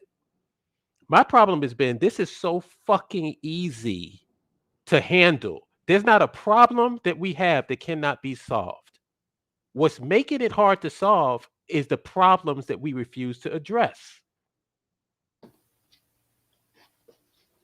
And that's what ticked me off about that line, Jabari, where he's talking about sacred. This is sacred and personal. We allow that shit, and that's the reason why this shit continues. It's not because it's hard to build a road or hard to build a highway or hard to get electricity running in a country where you have running water all around it. How the fuck can you have running water in the fucking desert and not have it in Liberia? And you have plenty of rivers. It's not like you ain't got no rivers, because United Arab Emirates, Saudi Arabia has no rivers. Like, the country has no river, literally. Right. But yet they got 24-hour electricity and running water. And we acting like as if this is some big Mount Everest situation that we can't conquer in Liberia. And if we're organized, it can be. That's what it can be faster. Organizing is one of the things. Also, that's why we call it the organization, because you have to have organization. One of the things that made Garvey's grassroots movement popular was he spoke to Black people, but he was organized. Everybody could be a part of something. You had Black Cross nurses. You had the African Legion. You had people who you were organized. So everybody had a role and everybody felt like they were a part of it. Here, we just like, let's just all get together, not understanding we need organization. And we've had conversation about this. We would like the BAO to have different subsets, but we can't, because if we see just a bunch of individuals and nobody wants to, embrace the role, we can't get nowhere. Yeah, you got to have people stepping up to the plate. Like the brother who just recently joined us, he went out of his way to use his talents to create and put together a 3D model of a school, because he felt that would be helpful to what the dude was doing. It's just unfortunate that he wasted it on that dude. But look at the mentality. It's like we need people to step up. If you're a graphic artist, take the BAIO logo and do something with it. Or come up with some different visual representation. There's so many talents that people have that they could be utilizing toward helping with this process. Just do it. Whenever I come across somebody and I feel that they would be a benefit to the BAIO, I hit them up. And we have nobody asks me to do that. Nobody has to commission me to do it. I do it because that's what needs to be fucking done. And we have a lot of members, and a lot of people may surprise you. Right. Yeah, we got a lot of talented people. Some people don't have the time, and I totally understand, because I know how it is. But some people do have the time. Step up.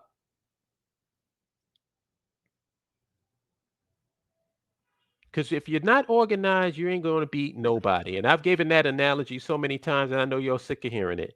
A bunch of people in street clothes and dress shoes is not going to beat a professional NFL team. I don't give a shit how much you like football. Yeah. And if you get in there with a professional team with some dress shoes, and dress clothes on, I guarantee you, before the goddamn game is over, your love of football will be gone. You won't love football no more.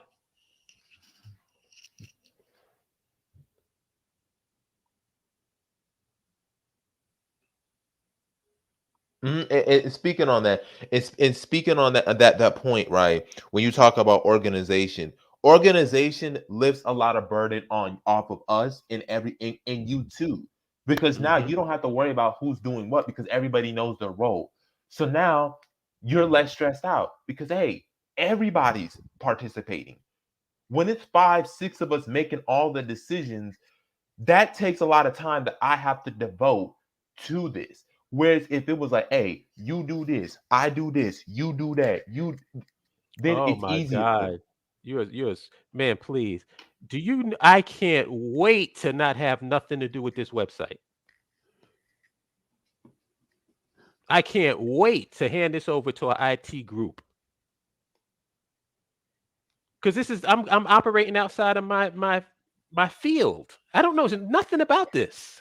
So why don't we have people who know about it handling it?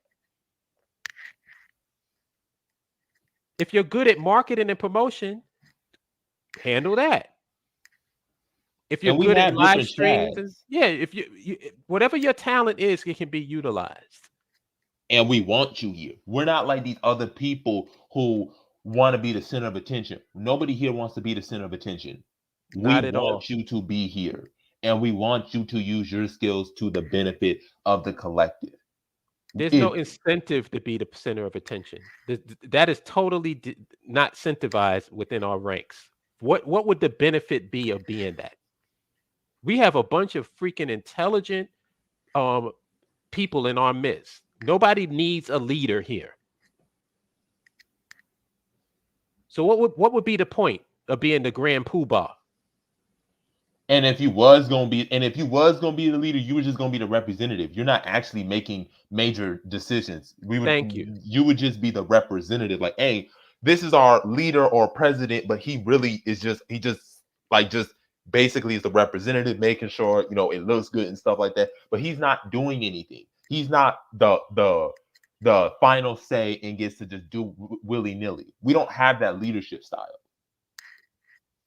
And And that's that's what how it happens when should you be. have, that's what happens when you have intelligent people in your ranks, because intelligent people are not just followers.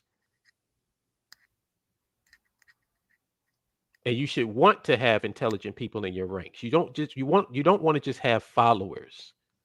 And most importantly, you don't want just yes men. Right. Because that's how we've seen plenty of black leaders. I love Garvey, but there were plenty of issues that led to his downfall. And one of the reasons was not taking criticism well, or just want a bunch of yes men.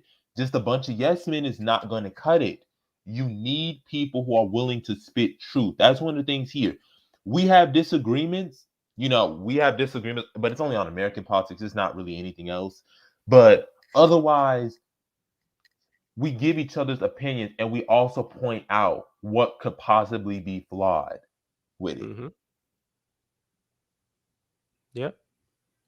And despite the occasional, I can count on my hand the amount of times things have gotten really intense. We'd never leave on some beef and shit. Like everybody at the end of the day, we're still brothers and sisters.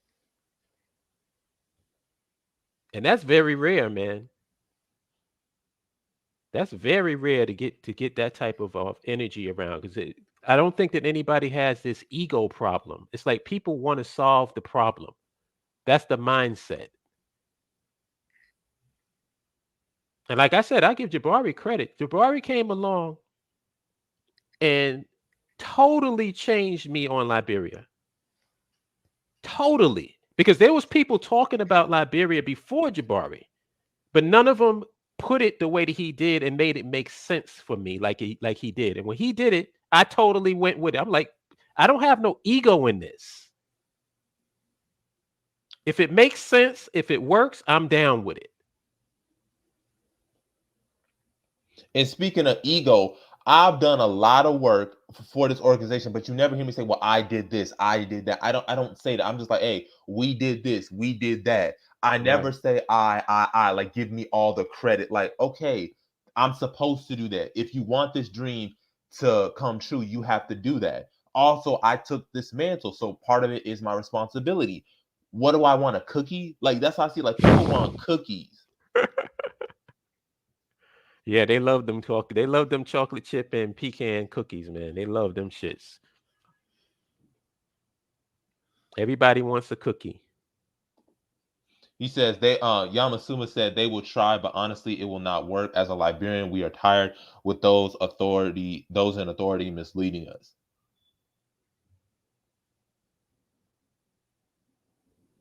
John Ashore is a native, right? He's a native Liberian? Yeah. Oh, cool.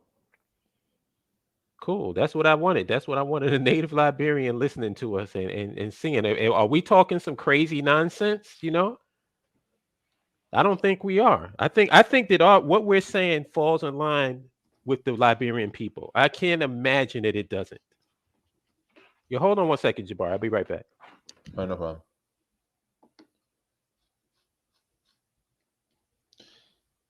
He says, Abiy Fahoudie said, I remember, he said, I remember how it's calm to four. I like the turnaround. It just made sense to me. Like, it just makes sense. I was just like, it took me, I got to tell people about the process with me. I was not on that nationhood topic. Originally, I was on the nation within a nation. Like, we should be in Georgia, Louisiana, Mississippi. I used to be on that nation within a nation. And then it went from that to just that doesn't make any sense. To then realizing, wait a minute, we have our own country already. So it just doesn't matter. But it took me a minute. So I definitely understand the turnaround. Definitely understand the turnaround.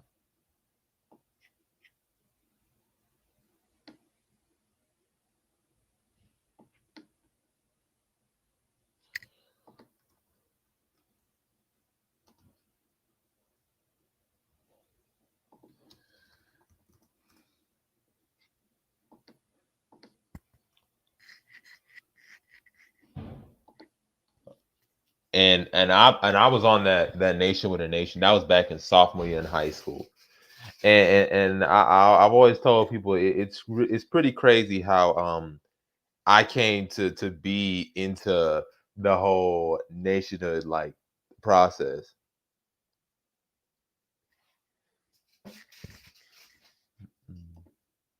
Yeah, Liberia is the move. Period. It wasn't for me till like I realized just like, wait a minute, we have our own country. Well, why are we not talking about this? And so I would be talking about that literally. It was in high school, which was like 2017, 2018, that I went in all in on Liberia, and I just been focused on it ever since then. So he says, how can we build an economic base to support our initiatives? The very first thing we have to first find is we got to find. Well, there are a lot of problems, so we would just have to, I would say, just focus in on certain areas that Liberians need help with. So, for example, agriculture. That's one way we could easily, build an economic base to support our initiatives. We have consumer goods we can do to build up a little bit of a base, and then that could be used to help fund infrastructure, fund you know, roads and water treatment, but that's really where it comes from. But also, you need, in order to have an economic base, you have to have a large amount of people. Like we need thousands and thousands of people, because once we get thousands and thousands and thousands of people, we will have enough money to start doing stuff like book club, like building like libraries and doing agriculture, doing transportation, doing clothing, doing manufacturing, telecommunications. All of that will be built, but in order to build an economic base, you first need to have a large, substantial population, and that's why we need as many people to sign up, because the people that we're recruiting is essentially the economic base.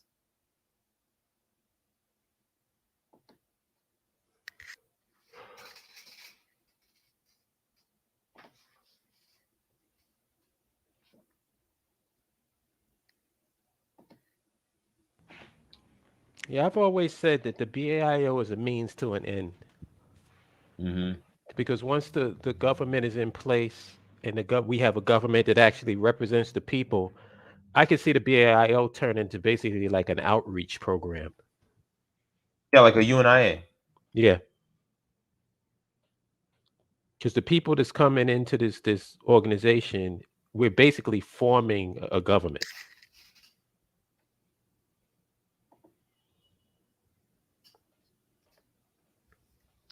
Because I see our or not only similar, like you said, a government, but like the UNIA, because everything we're doing is like practically parallel to what the UNIA was. If you Mhm. study the UNIA, it's practically similar. And the beautiful thing about infrastructure is, I think it's one of those systems where getting the numbers of people is going to coincide with the building of the infrastructure, because as you develop these white collar and blue collar jobs, and you have these companies coming in to build the infrastructure, the workers can participate and invest in the same companies that's doing the building. So you're building up, like let's say you're building up your 401k when you get these jobs, which Mhm. helps therefore build up the companies, which therefore helps build up the industries, which therefore brings more people. It's But we not just first got to one have thing, you know people, what I mean? and like I was telling Abibi Fahoudier, that you have to have we have to have a large amount of people to build the economic base. It can't be like 1,000. Like we got to have like 20,000, 30,000, so that And we that can be can, done. I really yeah, feel that can be done. especially with this bicentennial. I think that's when we can really capitalize on And everything. don't you have 5 million people there now? Yep. So, I mean, let's start with them. You have the numbers now. So, it's like, I don't know, man. It's like my frustration comes with seeing something that's so easy and it's not being done.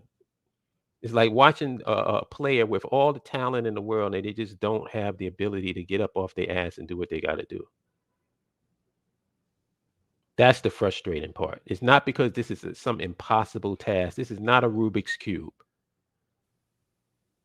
We're talking about running water and electricity. That's not no Rubik's Cube. If you can get it in Dubai, you can get it in Liberia and get it easier.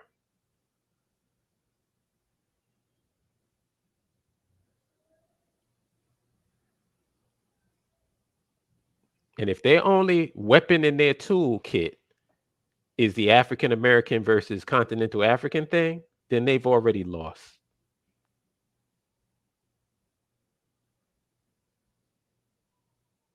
Because we're not coming on some arrogant elitist shit. We come in and saying, look at what your government is doing.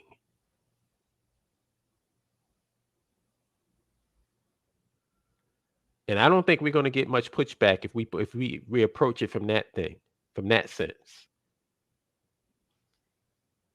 And it ain't about taking over nothing. It's about working with the people.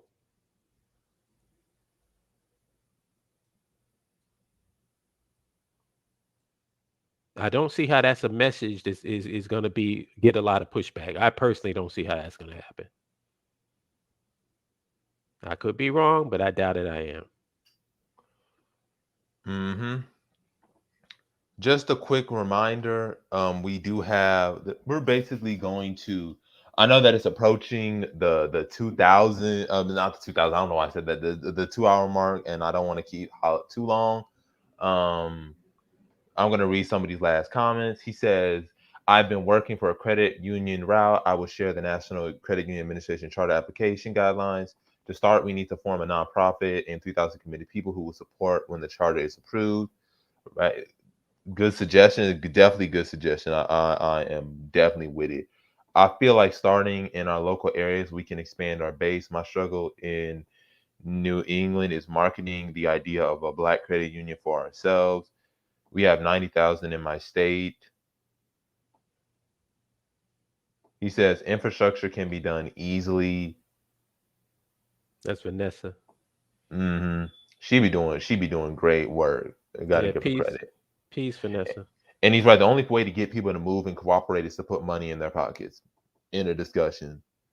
Why does it seem like there are more and more black xenophobic groups emerging? Am I imagining this? If not, what's the reason for this? Pan-African efforts are being hurt. No, Eat. actually, Go ahead. it's like the chaos that goes inside a cocoon before the butterfly emerges. They're not hurting us. It's just that it's like when you have an old system, the old system is fighting to stay, and the new system is fighting to take over. And that's that chaos. And what eventually emerges is the new system wins, and then that butterfly comes out of the cocoon. That's what's happening right now. So they're not hurting anything. They're fighting to stay alive. That's what old systems do.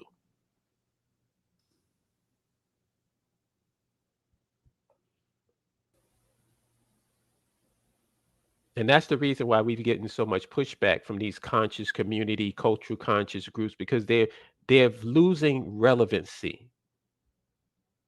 When people listen to the BAIO, these groups are not relevant anymore. So what are you going to do? You got to do something. So you're going to fight against us. It used to bother me, but now before I understood what was going on. Now that I understand what's going on, it makes perfect sense.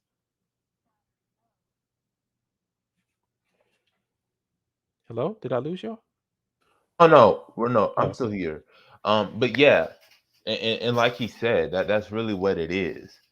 So we're approaching the 2 hour mark. Thank you guys for showing up. We really appreciate all the engagement. This definitely excites us knowing that people are engaged.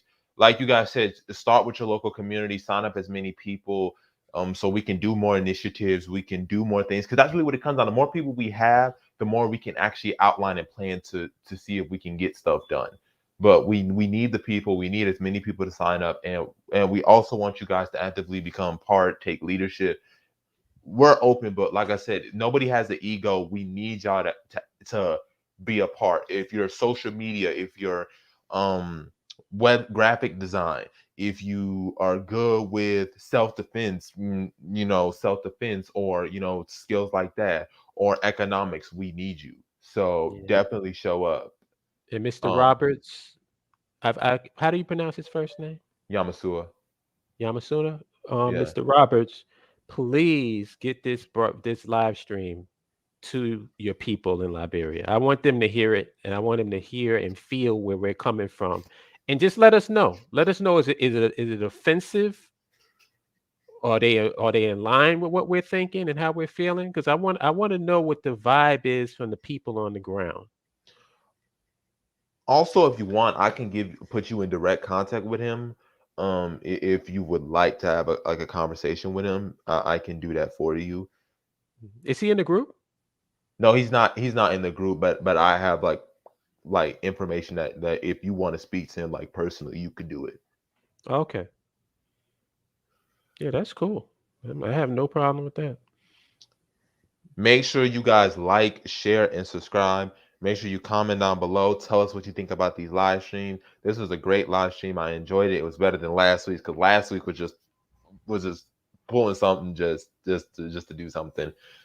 Sign up to the website, and then once you're signed up to the website, you can join our chats, the lounge, and of course the BIO book club is today at 7 p.m. The lounge is at 8 p.m. Yeah, fam. Thank you guys so much for showing up. I'm gonna do some Liberian presidential series videos, and we'll go from there. All right, y'all. Peace. Peace.